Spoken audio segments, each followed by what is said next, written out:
There are moments in life when a quiet truth settles on a person long before they understand it, like a soft snowfall accumulating silently until suddenly the whole landscape's changed. Many people feel this shift without ever giving it a name, sensing only that grown hungry for a different kind. I have met countless travelers through these mountains over the years, and every one of them carried a story of this quiet unrest, though most would never admit it aloud. They climbed up here searching for a view or an escape or some vague form of clarity, but what they were really trying to touch was something much more intimate, something that had been tugging at them from within long before their boots ever touched the trail. That is why the story I want to tell you now rarely surprises those who carry that same feeling deep in their chest, the feeling that the life they know is not the life they need. It is the story of a man who understood that truth earlier than most and chose to honor it in a way that others once called foolish, strange, or even a little bit crazy, yet in the end, it was that very choice that brought him the kind of peace most people spend their entire lives chasing without success. I remember the first time I heard about the Alaskan settler and his strange fire pit, the one people said could heat a cabin without burning a single log. In the early days, the tale traveled more as a rumor, a fact, carried by hunters and trappers moving through the frozen valleys before the spring melt. Some said the man was eccentric. Others insisted he was a genius disguised as a recluse. A few believed he was simply stubborn enough to do what no one else dared attempt. But what interested me from the beginning was not the mechanism of his invention or the cleverness of the design. What caught my attention was the reason he chose such a path in the first place, because decisions like that are never born from convenience. They come from a place deeper, a place shaped by long nights of reflection, the weight of things no longer. A man does not choose to build a life alone in the Alaskan wilderness unless he has already been living with solitude inside him for a long time. Long before he built that unusual fire pit, he spent seasons learning the mountain the way one learns a person, slowly and with patience, paying attention to every sound, every shift in the wind, every secret that nature reveals only to those who approach her with humility. The cold can be cruel in these places. The cold is also honest. It teaches discipline and self-reliance and an appreciation for the simplest comfort. Many who come here dream of a romantic wilderness, imagining warm fires and snow-covered landscapes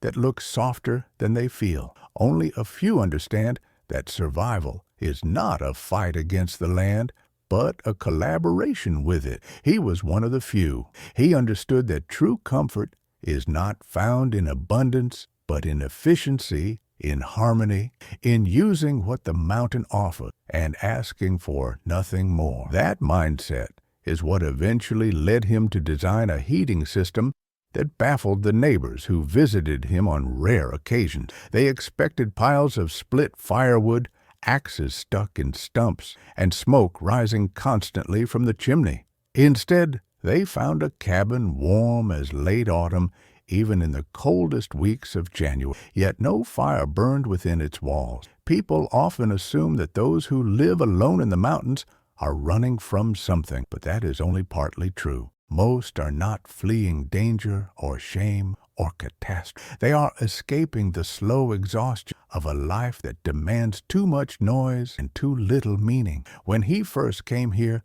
he was already tired of the noise. He wanted a place where he could hear himself think, where the rhythm of the day was guided by the sun instead of by deadline and clock. Anyone who has tasted that stillness once will understand how addictive it can become. It settles in the mind like a healing medicine, reminding a person of the strength they always had, but had forgotten under the weight of responsibility and expectation. He found that strength quickly, and with it came a desire to shape his life with intention rather than habit. His fire pit was only one expression of that intention, but it was an important one because It represented the heart of his philosophy. He believed warmth should come without, that comfort should be earned intelligently rather than through endless labor, and that a person should learn to work with the land instead of forcing the land to bend to their will. The idea for the fire pit began one bitter night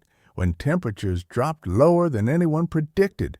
He sat in his cabin listening to the woodpile shrink with every passing hour, and felt that old frustration that comes when you realize you have prepared as well as you could, yet still find yourself short. Instead of resenting the cold, he decided to understand it. He spent the night studying the patterns of airflow through the cabin, noticing where drafts formed, where pockets of warmth gathered, and where heat escaped unnoticed. That simple curiosity sparked a process of experimentation that lasted months. While others were chopping cords of wood each morning, he was studying how heat travels through stone, how soil holds warmth long after the sun disappears, how vents direct air more effectively than people assume. Everything he noticed became a piece of the puzzle that later formed the foundation of his now famous. Of course, at the time it was not famous at all. It was simply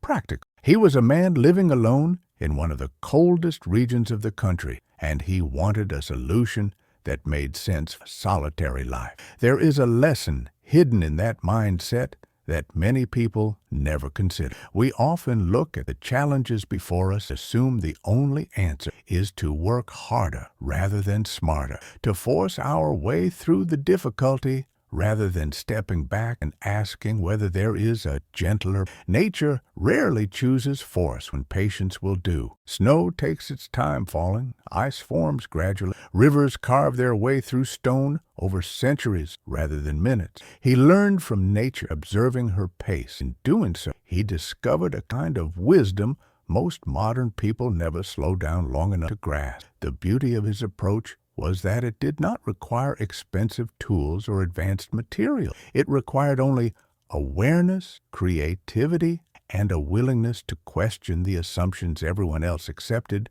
I tell you this because many people who hear his story focus only on the outcome, the warm cabin, the mysterious pit, the absence of firewood. But the true value lies in the shift in thinking that made such a creation possible. You might recognize that shift in your own life, in those moments when something inside you whispers that the way you have been living does not have to be the way you continue living. That whisper is often subtle but persistent, and if you ignore it long enough, it becomes a kind of ache, one that follows you everywhere. Maybe you have felt that ache recently. A pull toward something quiet, deeper, or more real than the routine you know so well. If that feeling has been growing inside you, then this story is not just a curiosity about a man in Alaska. It is a mirror reflecting a part of you perhaps you have not yet allowed yourself to acknowledge. People sometimes ask what he was like, expecting me to describe a wild-eyed loner or a rough frontiersman who rarely spoke. But he was nothing like that. He was calm and observant, the kind of man who listened before he talked and chose his words with care. He had the gentle confidence of someone who knew himself completely. Living alone did not make him hardened or bitter. Instead, it made him patient. He moved through his days with a steady rhythm, waking the first light, tending to small tasks, and ending each evening the same quiet gratitude. Gratitude for the cold that sharpened his senses, for the mountains that protected him, for the silence that allowed constant. When he finally perfected his fire pit design, it was not pride he felt, but relief, because it meant he could devote more of his time to the life he loved instead of constantly feeding a fire. That is what most people fail to understand. He did not build it for convenience. He built it to reclaim time, to spend his days living rather than maintaining. All stories set in the mountains carry a certain weight, but the weight of this one does not come from danger or conflict, It comes from the subtle recognition that many of us crave a similar kind of clarity, but rarely give ourselves permission to pursue it. When you hear about the man and his unusual fire pit, you might feel a spark of that longing inside yourself, a desire for a simpler or a deeper purpose or a connection real. If that feeling is familiar, then let it rise without judgment. Stories like this are not meant to entertain from a distance, but to remind us of the choices we sometimes forget we have the power to make. Perhaps this is why so many people are drawn to tales of wilderness settlers. They are not running away from the world. They are running toward themselves. Before I tell you how his strange creation worked and how it shaped the rest of his life, I want to know something from you. These stories travel far, reaching people in places I will likely never see, and I am always curious about where they land. So if you feel comfortable, share in the comments where you're watching. Every voice adds something to the trail we walked, even if only for a little. There are memories a man keeps away in quiet corners of his mind, not because he wants to hide them, but because they require stillness to be under. The Alaskan settler carried many such memories, and though he rarely spoke of them directly, they revealed themselves in the pauses between his sentences, in the way he observed the world with a depth that only comes from a life once lived at a very different pace. When he first arrived in the mountains, people imagined he had been driven there by disaster or heartbreak, because most individuals cannot imagine choosing solitude without being forced into it. But the truth was softer, more complex, and far more human. He came not because something catastrophic happened to him, but because something inside him gradually shifted until the life he had no longer fit the man he was becoming. That shift, slow as it was, left a trail of moments that shaped his decision long before he stepped foot into the wild. He had grown up in a place where the horizon seemed small and the air felt heavy with expectation. People around him lived their lives with a determined routine, as though the world had already laid out a path for them, and all they had to do was follow it step by predictable step. For a long time, he tried to do the same, convincing himself the comfort of familiarity was enough. He worked diligently, built friendship, and did everything he believed a responsible man should do.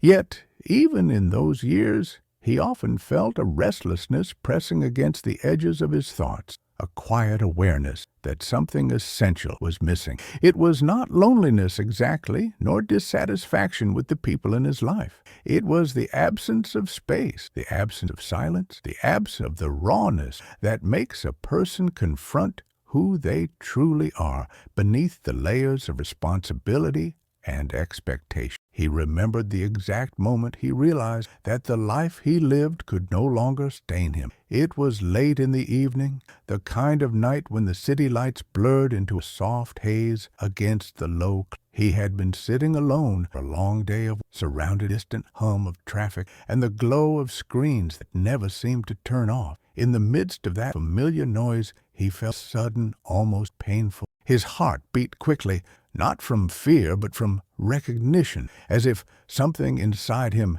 had finally spoken truth he had been avoiding for years. He realized that if he stayed in that life, repeating the same patterns, he would become a shadow of the man he could be. He would grow older, but not wiser, busier, but not more fulfilled, surrounded by people, yet somehow drifting further from the parts of himself he valued most. That night, he walked outside and breathed deeply, trying to steady the turmoil inside him. He lifted his eyes to the sky and saw only a faint scattering of stars, barely visible between the glow of street lamps. In that moment, he felt an ache for darkness, for cold air, for the unfiltered wildness of a place where the stars did not need permission to shine. He did not move immediately. Decisions like that rarely come with sudden action. Instead, the idea simmered underneath his daily routines, shaping itself into something solid. He found himself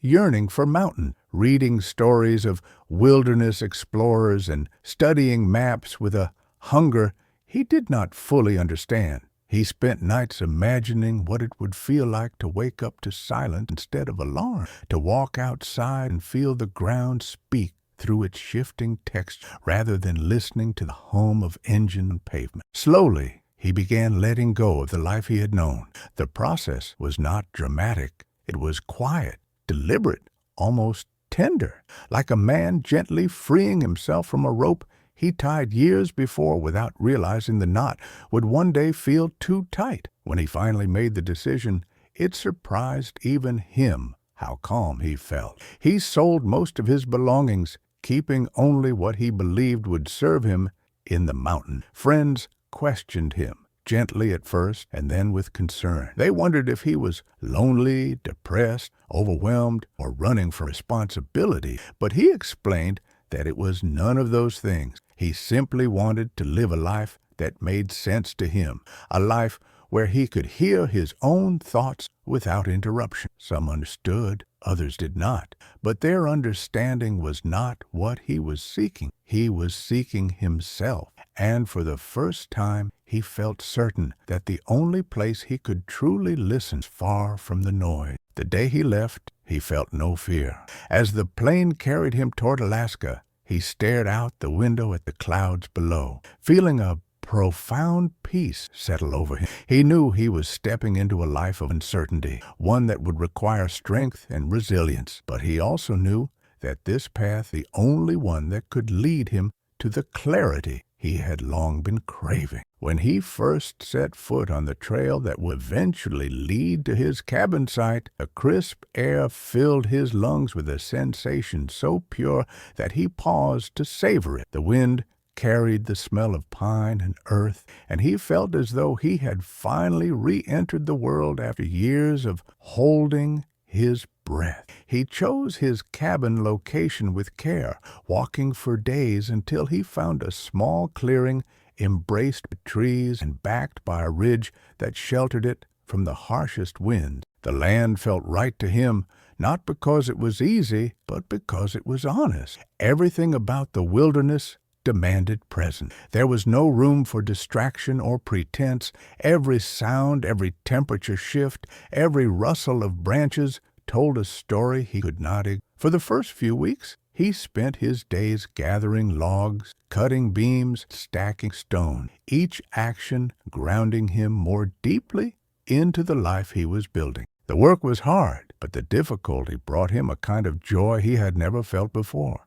It was a joy born not from comfort, but from purpose. Every callus that formed on his hands was a reminder that he was shaping a home with his own strength and will. His past did not disappear when he moved to the mountain. It lingered in his thoughts during quiet evenings and long hikes, reminding him of the world he had chosen to leave behind. But instead of regret, he felt gratitude. The life he once lived had taught him discipline and responsibility. It had given him relationships that shaped his character. It had shown him the contrast he needed to recognize the life he truly desired. He did not abandon his past. He simply outgrew it, like a tree shedding its bark so new layers could form beneath. As he settled into his new routine, he discovered a depth of silence that first felt almost overwhelming. The nights were darker than anything he had experienced before,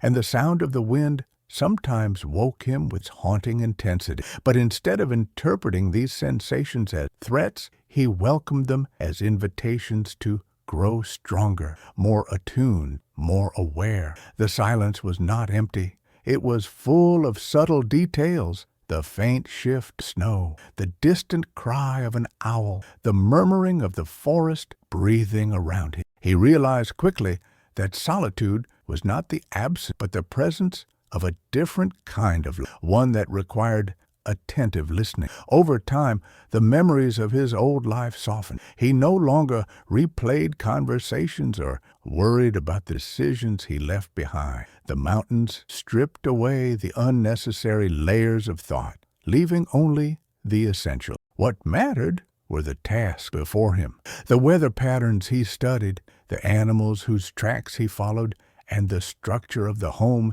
he was building with his own hand. He felt himself becoming the person he had always sensed inside, someone strong and calm, someone who trusted his intuition and valued simplicity over convenience. By the time his cabin stood complete, he had already learned more about himself than he had in years. He understood that isolation did not mean loneliness. It meant presence. It meant awareness. It meant honoring the rhythm of the land and allowing his own rhythm to synchronize with it. And yet, even with all this harmony, there remained one lingering challenge that continued to trouble him: the cold. Not the cold itself, for he did not fear it. The constant need for firewood. The labor consumed his days, leaving him little time for exploration or contemplation. He respected the work, but he also sensed that there must be a better way, one more aligned with the land rather than against it. That question marked the beginning of the fire pit that would later define his reputation among the few who knew of him. But before I take you deeper in the usual system the transfer brought, let me ask you something. The same calm spirit he carried into the mountain. If this story resonates with you even a little, if the world he left behind feels familiar to your own experience, consider staying with the journey. And if you wish, you can gently subscribe to the channel so you do not miss the continuation of these mountain stories that connect us in ways the noise of the modern world often cannot. There is a particular kind of silence that only settles in a place where human voices are rare, a silence so complete that it becomes almost music in the way it carries subtle sounds a great distance. For the man living alone in that Alaskan clearing, silence was not an empty void, but a companion, steady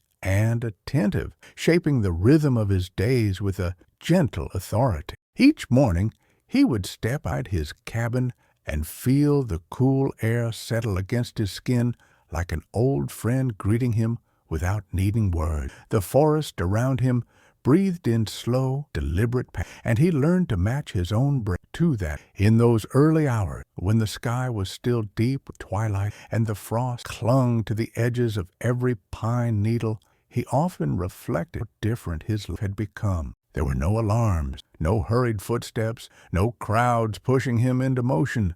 There was only the soft crunch of snow beneath his boots and the distant murmur of the world waking. Life in silence is not as simple as many imagine. It demands discipline, presence, a willingness to sit with one's own thoughts. At first he found it challenging to quiet the echoes of his old life, the mental noise carried from years spent in a world that never truly rested. But as weeks turned into months, he felt those echoes fading, replaced by a deeper form of awareness. He noticed things he had once overlooked: the way his sunlight shifted in color as it crossed the ridge, the texture of snow under different temperatures, the faint tremble of tree branches when a storm approached miles away. These observations were not simply details. They were signals from the land, guiding his choices and shaping his understanding of the environment he now called home. His days settled into a satisfying rhythm. He would wake early, prepare a simple meal, and then tend to the necessary tasks of maintaining his cabin and monitoring the landscape. Even the most ordinary chores took on a sense of purpose. Carrying water from the stream became an exercise in gratitude. Checking the traps along the ridge became an opportunity to study animal patterns. Repairing the cabin roof in the autumn sunlight became a reminder of the importance of preparation in a place where winter came without mercy.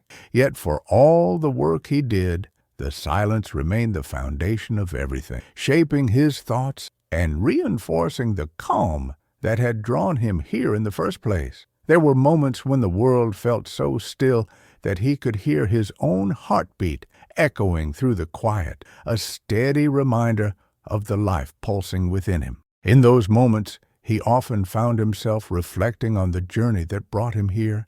He realized that silence had always been a part of him. Even in the busyness of his old life, he had sought out quiet corners, moments of solitude where he could breathe freely. But the silence he found now was different. It was full, expansive, and rich with meaning. It allowed him to hear the deeper layers of his own mind, the thoughts that had once been drowned beneath constant stimulation. The silence also taught him patience. Winter in the mountains often stretches longer than one expects, and there were days when the wind howled so fiercely that stepping outside felt like entering a battleground. But rather than fighting the weather, he learned to observe it, to understand its rhythms, and to adapt his own routines accordingly. On days when storms raged across the ridge, shaking the trees and burying the cabin in waves of white, he would sit inside and listen. The storm's voice was harsh, but it carried wisdom.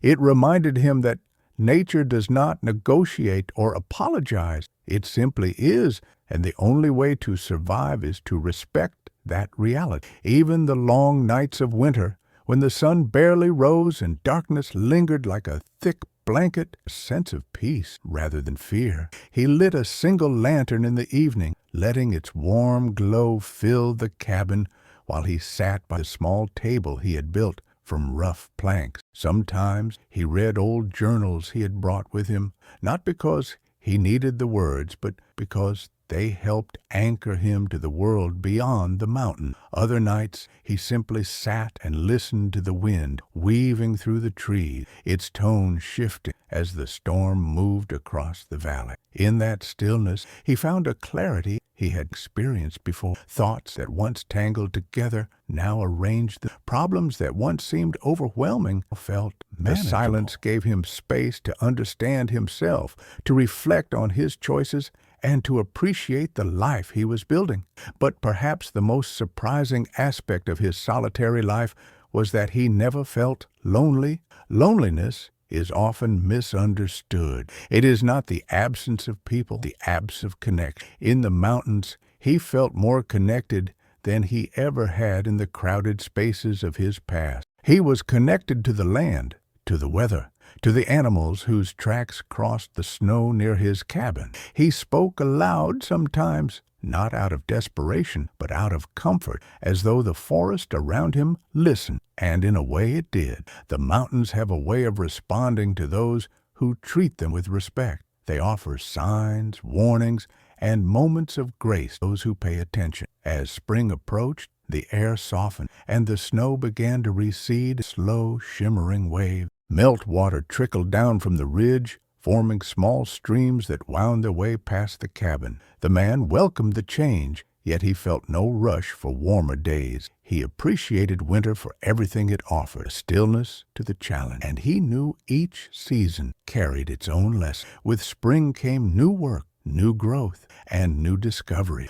but the silence remained constant. Even when the birds returned, the forest woke from its deep slumber. The quiet persisted beneath the surface, shaping the melody of the land. One of his favorite rituals during this time of year was to hike up to a particular outcropping of rock that overlooked the valley. From there, he could see the mountains stretch endlessly into the distance, their snow-capped peaks glowing under the lengthening daylight. He would sit on the cool stone, breathing in the scent of damp earth and pines, and reflect how far he had come, not just in distance, but in spirit. Life, in silence, had transformed him. It had peeled away the layers of expectation and worry until only the essential truth remained. That truth was simple. He belonged here, in this place where the world moved slowly and honestly. Every so often, he encountered traces of other travelers passing through the area,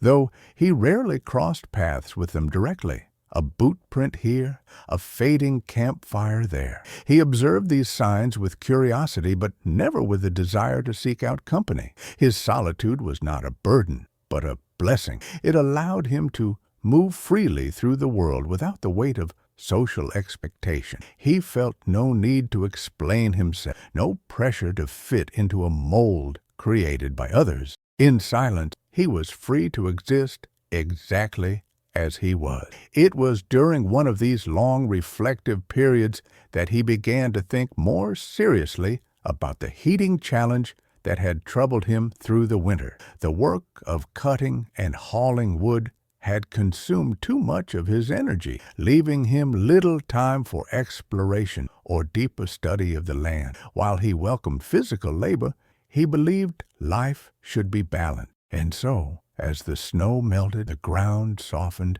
he devoted more of his time to understanding the forces around him. He studied how the sun warmed the earth throughout the day, how the rocks retained heat well into the night, and how the soil beneath the cabin stayed surprisingly warm even after weeks of freezing temperature. These observations stirred something in him, an idea that had been forming quietly in the background of his mind. He spent many afternoons testing small structures built from stones and earth, placing his hands near different openings to feel how air moved through them. He noticed how certain shapes funneled warm air upward, while others allowed cool air to sink and settle. The silence around him helped him focus, enabling him to hear the faintest shifts in airflow and the soft crackling of expanding stone under the sun's warmth. Without the constant interruption of human noise, he could listen to the land speak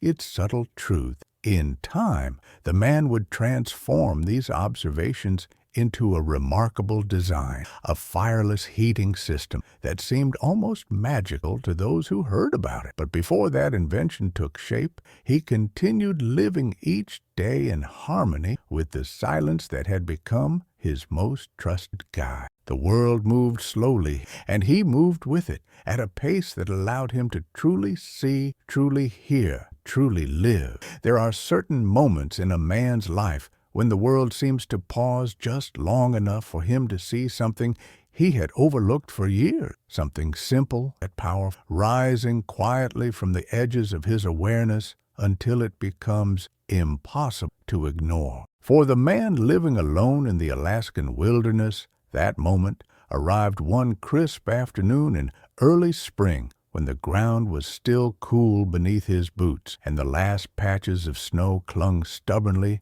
to the shadows of the pine. He had been testing a small arrangement of stones near the cabin, something he had built without much expectation, more out of curiosity intent. Yet, as he bent down to place his palm near one of the vents he had shaped from the earth, he felt a wave of warmth brush against his skin, soft but unmistakable, rising from the depths below. He froze in place, not out of fear, but out of recognition. The idea that had been forming in the back of his mind for months now revealed itself in full. The land itself was offering him a solution he had been searching for all winter, a way to live comfortably without surrendering his days to endless chopping and hauling. He stood there for a long time, studying the behavior of the warm air as it drifted upward, spiraling through the channel he had shaped from stone and packed soil. The ground beneath his cabin held more heat than he had realized, storing the sun's warmth in ways that most people never consider. He had always felt it when kneeling to work, the faint warmth rising through his boots even in the coldest weeks of winter, but he had never fully explored it until now. This was the discovery that changed everything. The mountain itself held enough steady temperature to serve as a natural heating system if only he could learn to guide that warmth into the cabin efficiently. It would require careful design, patient observation, and a deep understanding of airflow. But he was not intimidated. If anything, the challenge excited him, stirring a sense of purpose that energized his days and filled him with anticipation each morning. He began experimenting immediately, shaping tunnels from the soil and reinforcing them with stones he gathered from the ridge. These stones had spent their days absorbing sunlight, warming beneath the sky until they radiated heat like quiet embers even after dusk. He placed them strategically around the entrances of the channels, allowing the warm air rising from the earth to pass between them before entering the cabin. The effect was subtle at first, but he could feel it when he stepped inside at night. The air carried a thread of warmth that had not been there before, a quiet promise of what the system might become. For weeks he refined the structure, adjusting the length of the channels, the width of the openings, and the place of the stone. He dug deeper tunnels, discovering that the temperature underground remained surprisingly stable, insulated by the thick blanket of earth, even when the winter winds raged above. The deeper he dug, the more consistent the warmth became. This was the heart of his discovery. The ground held heat, not in blazing intensity,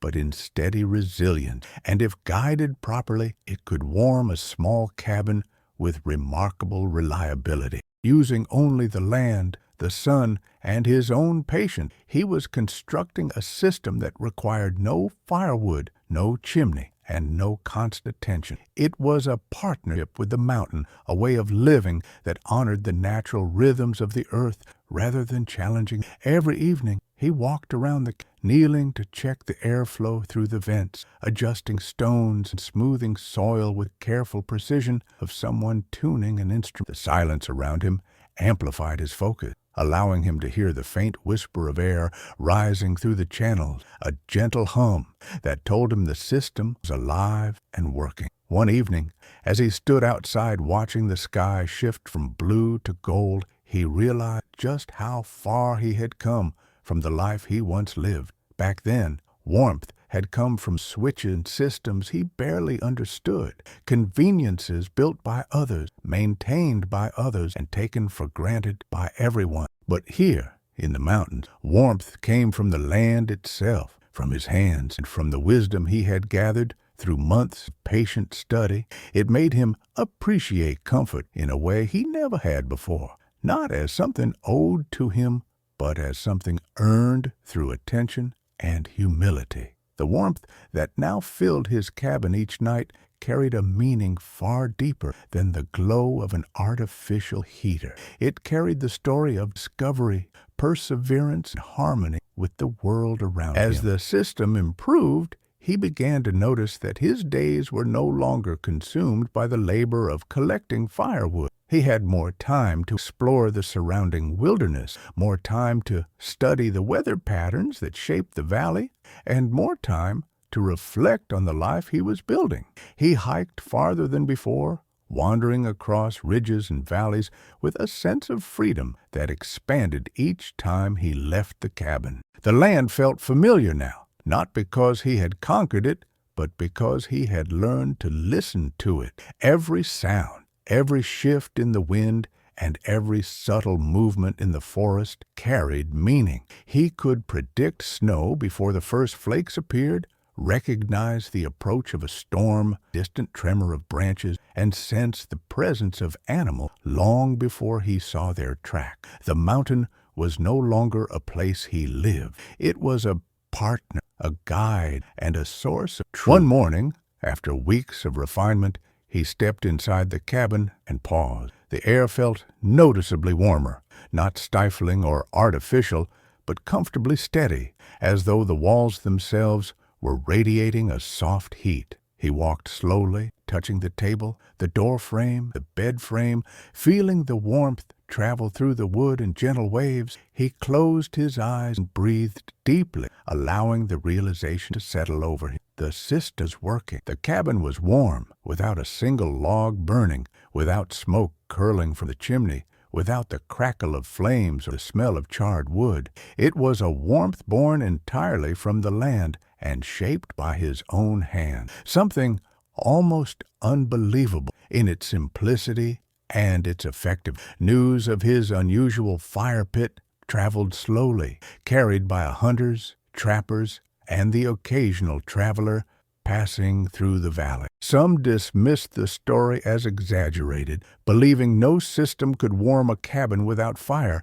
Others were intrigued, imagining complex mechanics or hidden technology at work. When they visited him, they found none of that. Only a quiet man, a warm cabin, and a network of stone-lined channels disappearing into the earth. They asked him how it worked, expecting a complicated explanation, but he always answered with the same calm. It worked because the land itself held more wisdom than most people realize, and because sometimes The simplest solutions are the ones we overlook. These visits were rare, but he welcomed them with a steady hospitality, offering tea and conversation to anyone curious enough to take the journey. He never bragged about the system. Instead, he spoke about the importance of patience, observation, and harmony with the land. Some listened, others did not, but he did not concern himself with their interpretation. He lived the life he had chosen fully,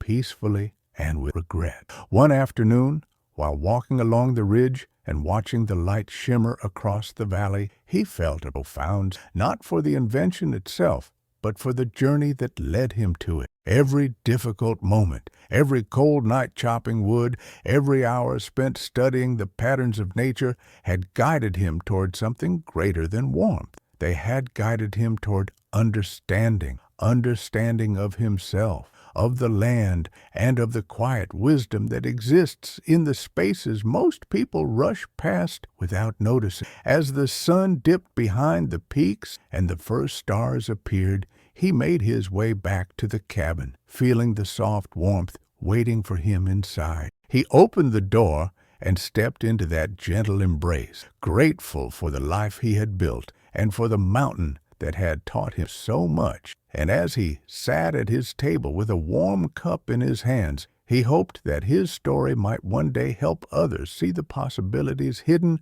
in their own challenge, the quiet discoveries waiting in the places they least expect. If you are finding meaning in this journey and wish to follow the rest of the story as it unfolds, you are welcome to subscribe. Stay close to these mountain tales that continue to grow with each passing chapter of his. There are truths a man only begins to understand after he has lived long enough in a place where the world moves the pace of wind and water, where nothing arrives before its time and nothing stays longer than it should. For the man in the Alaskan wilderness, this understanding grew slowly, like the roots of a tree deepening into the soil long before anyone sees the branches expand. As the seasons passed and the warmth of his ground-fed system continued to carry him through the coldest months, he found himself reflecting not only on the mechanics of survival, but on the wider meaning of existence itself. The mountains had a way of peeling back the unnecessary layers of thought, stripping life down to its essential truths and forcing a person to confront the deeper questions that once hid beneath the noise. As he sat outside his cabin on long evenings, watching the shadows stretch and fold across the valley, he often found his mind drifting toward the nature of the world he had left behind and the world he now lived in, comparing the two with a calm clarity he had never possessed before. He realized that the life he had once known had always been crowded distraction. People hurried from task to task, filling their days with noise and movement, rarely pausing long enough to ask themselves whether any of it held meaning. He had lived that way too, caught in the rhythm of a world that seemed determined to outrun its own emptiness. But here, in the mountain, everything was quiet enough for him to see the truth that had once existed.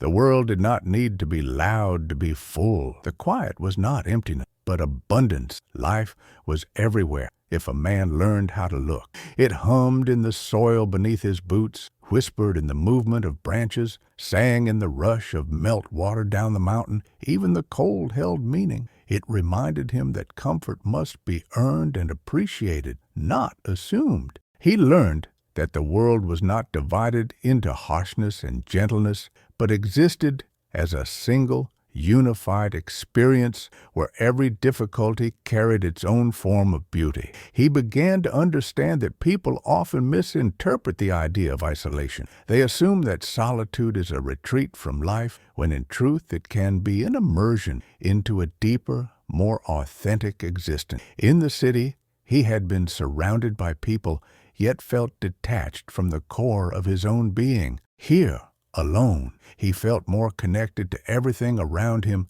than he ever had before. The trees, the rocks, the animals moving quietly in the distance, even the storms rolling over the ridge were not separate from him. They were part of his world, part of his story, part of the rhythm he now lived by. He discovered that solitude was not a withdrawal, but an expansion. It widened his awareness until he could feel the presence of the world in every breath. Sometimes he wondered whether others would ever understand the peace he found here. Many feared isolation because they believed it would expose them to their own thoughts. And perhaps it's true, but thoughts were not something to fear. They were something to sit with, to allow room to unfold. The mountains taught him clarity was not a sudden revelation. Slow snow drifting, the landscape becomes something new. He saw the world more clearly now, not because it had changed,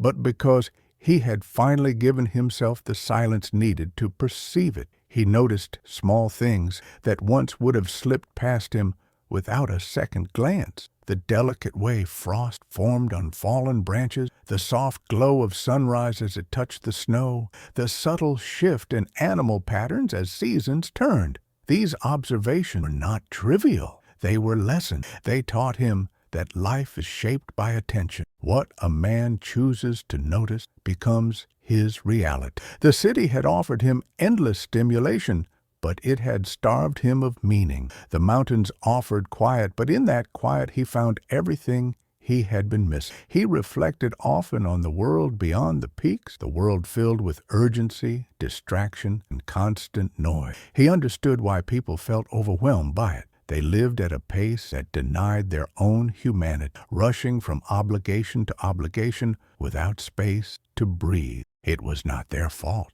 The world pushed them relentlessly, convincing them that stillness was laziness and reflection a luxury. But he knew better now. Stillness was strength. Reflection was clarity. Without them, a man could drift through life without ever understanding who he truly was. He thought of the conversations he had once overheard, people lamenting the weight of their responsibilities, the exhaustion of chasing dreams that never quite filled the emptiness inside. He had been among them once, trying to fit into a mold created by others, but the mountains had given him a new perspective. They taught him that fulfillment does not come from accumulation or achievement, but from alignment. A man must align himself with what he values, with what brings him meaning, with what makes him feel whole. For him, that alignment came from silence, from simplicity, from the honest work of living close to the land. For someone else it might be different. The principle remained the same. A life lived without alignment is a life lived half awake. As the years passed, his reflections deepened. He thought about the way modern society feared discomfort, how people avoided it at all costs, seeking constant convenience. Yet here in the mountains, discomfort teacher. The cold taught resilience. Hunger taught preparation. Solitude taught self-awareness. Nature did not coddle, but neither it simply shaped those who lived within it, revealing their strengths and softening their weakness. He found purpose in every challenge, from repairing the cabin roof during a storm to preparing enough food for the winter. None of it felt burdensome. It felt real, necessary, and deeply grounded. He often imagined sharing these reflections with people who struggled in the quiet hours of their own lives, feeling trapped in routines that no longer served them. He wished he could show them the truth he discovered here, the truth that life becomes clearer when stripped down to its essential. But he also knew that each person must find their own path toward clarity. The mountains had called him because he was ready to listen. Others would hear their own call in their own time. His reflections were not instructions but observations, gentle reminders that the world offers wisdom to anyone willing to slow down long enough to receive it. One evening, as the sun dipped behind the peaks, the sky turned a deep blue brushed with silver clouds. He sat outside his cabin and let the cool air settle into his lungs. The warm currents rising from his ground-fed system drifted softly around the edges of the cabin. A steady reminder, patient partnership. He closed and breathed deeply, feeling the stillness, and he knew then, with absolute certainty, that he had chosen the right life. Not because it was easy, not because it was glamorous or impressive, but because it felt true. It aligned with the deepest parts of who he was and who he wanted to be. He reflected on the way the world often encouraged people to chase noise, success, and recognition, forgetting that none of those things bring lasting peace. Peace is found in authenticity, in the quiet understanding of one's place in the world, in the ability to live in alignment with nature and self. He knew most people would never choose a life like his, and that was fine. The point was not to escape to the wilderness, but to find the wilderness within themselves, the inner stillness that allows a person to navigate the world with clarity and purpose. If the story of his life could help someone glimpse that inner stillness even for a moment, then every cold night and every solitary morning was worth it. As he sat there, listening to the distant call of an owl settling into its nightly rhythm, he felt a gentle gratitude that warmed him from the inside. Gratitude for the mountain, for the silence, for the challenges sharpened him, and the peace that had softened. The world was vast, and he inhabited only a small part of it, yet in that smallness he felt expansive, connected, entirely alive. If this journey continues to speak to you, stay close. There is one final stretch ahead, the quiet conclusion of his story. Reflection settle across a calm valley. When you are ready,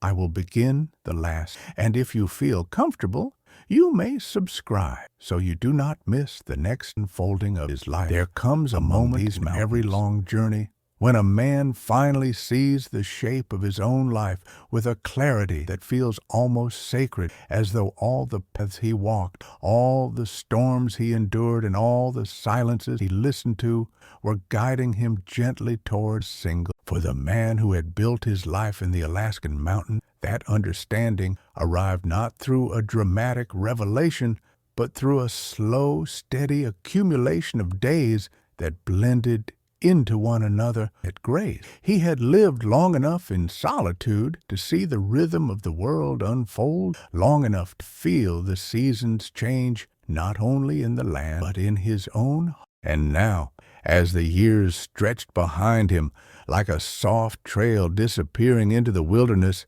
he began to reflect not on what he had achieved, but on what he would leave behind, on the quiet legacy shaped by a life lived honestly and without hesitation. Legacy is a word people often misunderstand. They imagine it carved in monuments, spoken in crowds, as though one must be remembered loudly to have mattered. But he understood legacy differently. To him it was something subtle, something woven into the fabric of everyday life. It was the warmth of his cabin on a winter night, born from a system that required no fire, no smoke, no strain. It was the way he had learned to listen to the land rather than dominate it, shaping his habits to match the wisdom offered freely by the mountains. It was the stillness he cultivated in his own mind, a stillness that softened his thought and allowed him to see the world with a compassion he had never known in the noise of his former life. His legacy would not be loud or grand. It would be quiet, steady, and deeply human, existing not in the words others spoke about him, but in the truth carried within him. As he grew older, he noticed changes in the world around him, the land, but in the experience. The mountains no longer felt like a challenge to be mastered or a puzzle to be solved. They felt like home, a place that had shaped him as much as he had shaped his cabin. He walked the same trails he had walked for years, yet they felt new each time, as though the land continued to reveal hidden details the longer he stayed. The snow looked soft, the winds sounded calmer, the sunlight lingered longer on the ridge than he remembered. These changes were not in the mountain, but in him. His senses had sharpened, his patience deepened, and his appreciation expanded until even the simplest moments carried a weight of meaning he would once have overlooked. He reflected often on the early days when he had first arrived, carrying the echo, the noise, the expectation, the urgency that had once driven him seemed distant now, like a language he no longer. He realized that the world he left behind was not wrong, only mismatched the rhythm of his own spirit. People lived as they believed they must, moving swiftly through days filled with obligation, rarely given the chance to breathe deeply and listen to. He felt no resentment toward that world. In fact, he felt compelled. The people still caught in its pace, knowing how easy it was to stake motion for purpose. He had done the same for many years. But now, with the mountain wind brushing against its weathered, steady warmth of fireless system rising gently through the cabin floor, he understood purpose was not found speed, but in the willingness, fully alive each moment. He found himself thinking more about the meaning of a good life. He realized a good life was not measured by wealth, recognition, but by alignment, by the quiet certainty that one is living according to one's own truth. For him, that truth was simple. He loved the mountain. He loved the silence. He loved the work, the challenges, the solitude, and the small, steady joys that filled his days. He felt gratitude even for the hardships, the storms that tested his shelter, the cold nights that demanded preparation, the long winters that required resilience. These difficulties had shaped him into a man who no longer feared adversity, but welcomed it as an opportunity to grow. His peace did not come from avoiding challenges, but from embracing them with calm acceptance, knowing each one held a lesson. Sometimes he wondered if other people could understand this contentment he felt, this deep happiness that did not depend on comfort or company. Many assumed solitude must be lonely, but he knew better. Loneliness is the absence of connection, not the absence of people. And he felt more connected here, in the quiet embrace of the mountains, than he ever did in the crowded spaces of his previous life. The land spoke to him in subtle ways. The trees rustled with stories. The streams carried wisdom. The stars spread across the sky like a map of ancient truth. He had learned to read these signs, to trust them, to let them guide his thoughts and shape his perspective. The mountain was not just a place he lived. It was a companion, a teacher, and a mirror reflecting the man he had become. He often wondered what his story might mean to others, if anyone would ever truly grasp the beauty he found in this simple life. But he knew the answer did not matter. His purpose was not to persuade anyone to follow his path. It was simply to live it fully, sincerity and gratitude. If others found inspiration in his journey, that would be a gift. If not, the mountains still hold the truth he discovered, and that was enough. He believed each person carries their own mountain inside the quiet place of truth, waiting to be heard. Some find it in nature, others in art, others in relationships. The form does not matter. What matters is the willingness to listen. On clear evenings, he sometimes walked to the outcropping overlooking the valley, the same place he had visited hundreds of times. The view never failed to move him. The mountains rose like ancient guardians, their peaks glowing under the shifting colors of sunset. The air carried the scent of pine and earth, grounding him in the moment. He would stand there, breathing deep, feeling the pulse of the land, but these moments reminded him that life is not defined by how much one accumulates deeply, one experiences the world.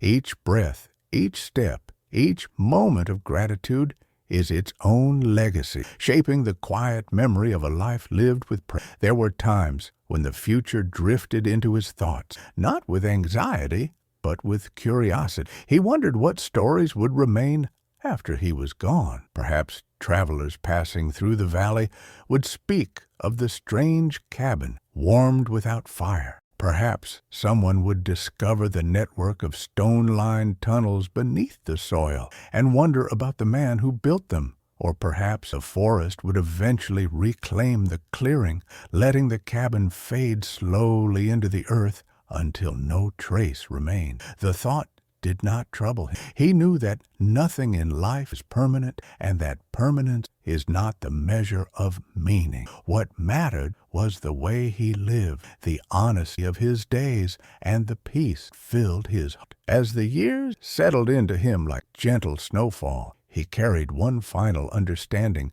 that shaped his days with a quiet strength. Life is not a race to be finished. It is a journey to be walked with attention, awareness, and gratitude. He felt grateful for every morning he woke to the whisper of wind through the trees, for every evening he spent sitting warm glow rising beneath his. He felt grateful for the challenges, discoveries, the solitude, the beauty that had shaped his path. And more than anything, he felt grateful for the stillness that had allowed him to hear himself clearly for the first time. With this understanding, he returned to his cabin one late afternoon, watching the shadows stretch across the clearing as the sun dipped behind the peaks. He stepped inside, feeling the familiar warmth embrace him, a quiet reminder of everything he had built and everything the land had given him. He sat at his table, resting his hands on the worn wood, and let a deep calm settle over him. He knew that his story, though simple, carried a truth worth sharing, a truth about resilience, about harmony, about the quiet strength found in living authentically. And as the final light faded from the valley, he hoped that anyone who heard his journey might find a moment of stillness in their own life, a moment to breathe deeply, to reflect, and to reconnect the part of themselves they may have forgotten. The mountains had given him that gift, and he offered it forward with quiet sincerity. If this story touched something in you, feel free to share your thoughts in the comments. Leave a like if it resonated, subscribe, stay close to these mountain tales, and share this journey with someone who might need a breath of calm in their own noisy